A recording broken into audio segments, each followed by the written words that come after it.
नमस्कार दोस्तों, G D take में आप सबका स्वागत है। तो आपको कैसा एक पीसी बिल्ड करना है, देखिए मैं यहाँ पर एक पीसी बिल्ड किया हूँ। ये सारा जो है कंपोनेंट है, तो डिस्कस करेंगे। सबसे पहले डिस्कस करते हैं आपको कौन सा पीसी बिल्ड करना है। सबसे पहले आपको एक माइंडसेट करना है कौन सा पीसी आपको बिल्ड करना है, किस तरह का पीसी चाहिए। तो यहाँ पर हम बात करेंगे एक मिड रेंज का पीसी, जो बजट पीसी होगा। देखिए मेरा क्या रिक्वायरमेंट है, सबसे पहला ये है। दूसरा बात, आपको अपग्रेड का जो सिस्टम है वो उसको आपको समझना है, ठीक है। सबसे पहले हम बात करते हैं मेरा रिक्वायरमेंट क्या है। देखिए मैं मोबाइल से शूट करता हूँ, इसके लिए मुझे एडिटिंग करना है, तो फुल एचडी का मैं एडिटिंग करता हूँ, 4K में एडिटिंग नहीं है। उसके साथ मेरा कुछ फोटोशॉप में बेसिक काम है और क्रू में ज़्यादातर काम रहता है, मल्टीटास्किंग होता है, ठीक है।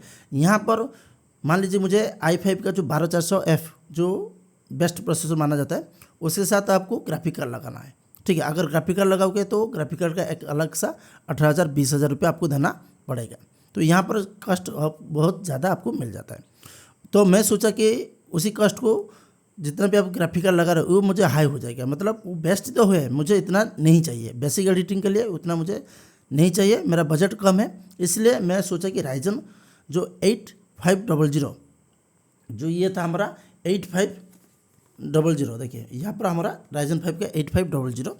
देखिए ये जो प्रोसेसर आपको रेडियन ग्राफिक के साथ मिलेगा, 740M और 6 कोर 12 थ्रेड इसमें मिल जाएगा। स्पीड भी अच्छा है, इसमें आपको 5 गीगाहर्ट्ज मैक्सिमम बूस्ट और 3 गीगाहर्ट्ज बेस्ट स्पीड मिल जाता है, ठीक है। तो यहाँ पर क्या बात है कि देखिए यहाँ पर जो ग्राफिक है वो बेसिक एडिटिंग काम आराम से कर देगा। 2D एनिमेशन, फोटोशॉप, क्रोम, ये सारा जो जितना बेसिक काम है वो आराम से ये झल लेगा।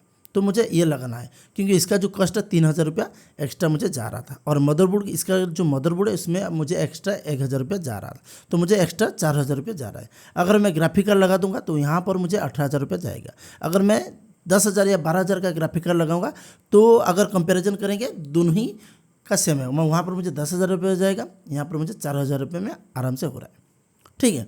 तो मैं सोचा कि ये मैं लगाऊँ, मगर इसमें प्रॉब्लम क्या है, फ्यूचर प्रॉब्लम क्या है, इसमें आप बाद में लगेगा, मान लीजिएगा 3050 जो ग्राफिक कार्ड है 18-20 हज़ार का, वो ग्राफिक आप नहीं लगा पाओगे क्योंकि इसका जो मदरबोर्ड लगेगा उसमें 16 लाइन है, तो 16 लाइन में वो ग्राफिक कार्ड इतना फिट नहीं होगा। उसके लिए अलग अलग ग्राफिक कार्ड है, बाद में लगा सकते हो, मगर ये जो प्रोसेसर ग्राफिक कार्ड के साथ इतना खास नहीं है, ये APU है, ठीक है।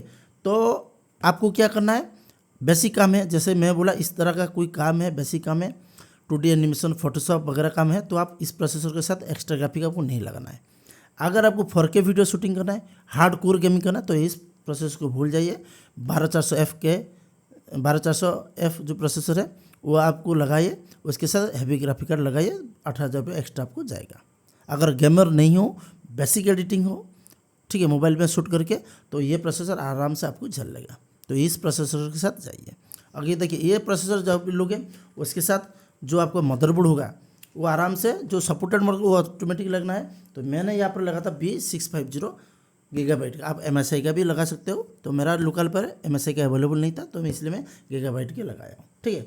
उसके साथ देखिए ये जो गीगाबाइट का मेरा SSD है, NVMe 1.4, आप NVMe 2.0 का सपोर्ट ले सकते हो, थोड़ा कॉस्ट ज़्यादा आ जाएगा। मैं ये Gen 4 का लगाया हूँ, अच्छा खासा स्पीड है। उसके साथ प्रोसेसर का देखिए DDR5 16 GB का 5200 मेगाहर्ट्ज़ का जो स्पीड है ये मैंने लगाया हूँ, ठीक है। उसके साथ यहाँ पर देखिए यह पावर सप्लाई है, ठीक है, यह सारा कंपोनेंट है। देखिए सबसे मेन पार्ट है आपका मदरबोर्ड और प्रोसेसर, ये दोनों आपको हमेशा चाहिए। देखिए बहुत सारा बोलते हैं कि आप फ्यूचर में अपग्रेड करोगे। देखिए प्रोसेसर का दाम मान लीजिए 10,000 रुपया, बेसिक प्रोसेसर, उसको अपग्रेड करो तो बाकी वो प्रोसेसर को क्या करोगे, फेंक दोगे क्या? तो नहीं फेंक पाओगे। 10,000 रुपये का ऐसे फेंक थोड़ी नहीं पाओगे, उसके लिए पूरी फिर से एक मदरबोर्ड लगाना पड़ेगा। तो कोई भी फ्यूचर के लिए अपग्रेड कोई नहीं करता। एक्स्ट्रा अपग्रेड क्या करते हैं, राम एक्स्ट्रा लगाता है 16 GB, एक्स्ट्रा 16 GB लगाओ, नहीं तो हार्ड डिस्क लगाओ। नहीं तो मेरे ख्याल से कोई अपग्रेड का कोई मतलब ही नहीं है। हर कोई अपग्रेड करना है, इस प्रोसेसर उस प्रोसेसर। हाँ 10,000 आपके पास बहुत सारा पैसा है, अलग बात है, ठीक है, तो चेंज कर सकते हो। तो मेरे ख्याल से मिड रेंज वालों का जो नॉर्मल जो PC बनाते हैं 20,000 30,000 40,000, इनके पास इतना पैसा नहीं है 10,000 का जो प्रोसेसर वो चेंज कर सके। हाँ चेंज करोगे तो ज़्यादा वाला लगाओगे तो ठीक है, मगर मेरे ख्याल से इतना कोई नहीं करता। 3 साल 4 साल चलाने के बाद ऑटोमेटिकली वो दूसरा PC बिल्ड करवा लेगा, ठीक है। अगर आपको मिड रेंज का PC चाहिए ग्राफिक कार्ड नहीं लगाना है, बिना ग्राफिक कार्ड का अभी 18,000 रुपया सेविंग हो रहा है। तो ये प्रोसेसर के साथ जाइए, इसमें आपको 3,000 रुपया एक्स्ट्रा जाएगा, मगर इसमें जो ग्राफिक है आपका जो बेसिक एडिटिंग आराम से वो चलेगा। बेसिक फोटोशॉप, 2D एनिमेशन, सारा कोडिंग, सारा जो काम है आराम से, देखिए कोडिंग का भी ये इसमें आराम से वो कर लेगा, ठीक है। तो इस प्रोसेसर के साथ चाहिए, मगर इसमें फ्यूचर में आप जो GPU है वो आप अपग्रेड नहीं कर पाओगे, इतना खास ये सेटअप नहीं होगा, काम नहीं कर पाएगा, ठीक है। ठीक है, तो इस वीडियो में इतना ही, फिर मिलेंगे और एक वीडियो के साथ। Thank you.